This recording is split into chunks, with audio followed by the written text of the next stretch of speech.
Orain dela 40 eta 25 milioi urte artean, kontinenteen forma beste bat zenean, Afrikan bizi zen tximino talde bat, Ameriketara iritsi zen. Itsasoa zeharkatu zuen, zuhaitz baten edo beste zerbaiten gainean flotatzen. Ameriketan bizi diren tximino guztien arbasoak ziren. Mundu berriko tximinoak. Hau gure arbasoak da, denboran bidaiatzeko sail bat. Gaur, plaken tektonikari buruz ikasiko dugu. Mundu berriko tximinoekin batera.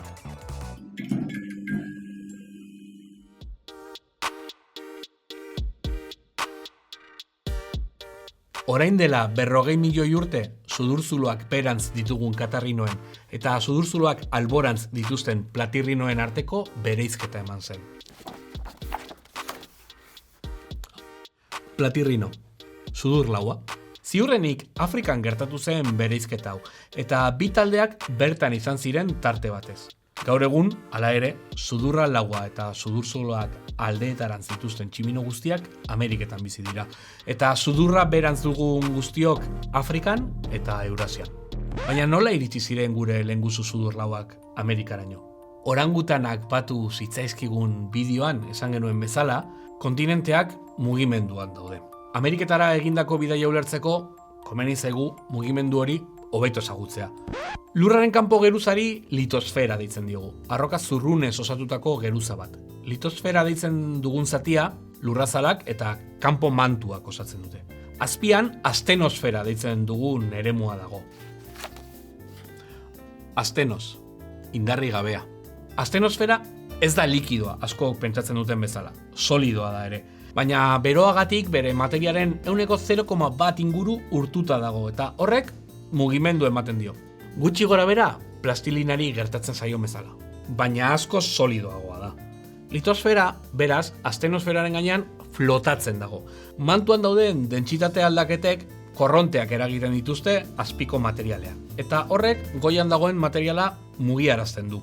Litosfera plaka izeneko eremuetan zatituta dago.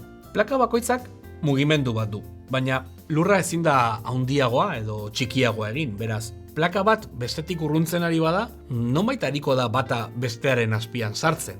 Plakak urruntzen ari diren lekuei muga divergente izena ematen zaie. Eta ezagutu genuen lehenengoa, Ozeano Atlantikoaren erdian dagoen dortsala da.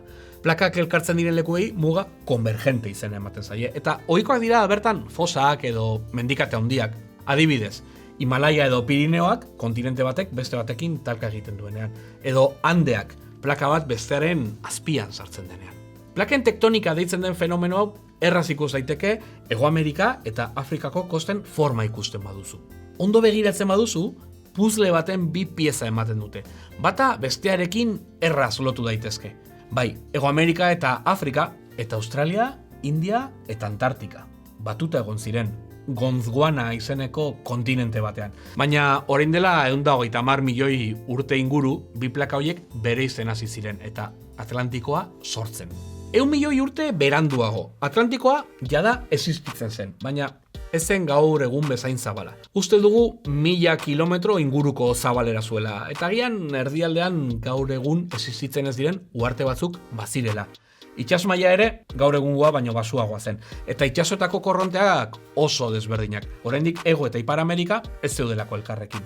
Klima ere beroagoa zen, tropikala, eta mundua berdeagoa zen. Imaginatu dezakegu eurijasa handi baten ostean, zuhaitz batzuk ibai handi batera erortzea eta baltsa bat balitz bezala, Brasilgo kostaraino iristea.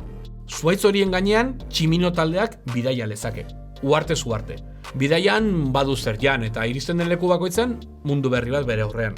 Bestelako tximino talde aurkaririk gabe. Gertatzen zaila da, baina ez ezinezkoa.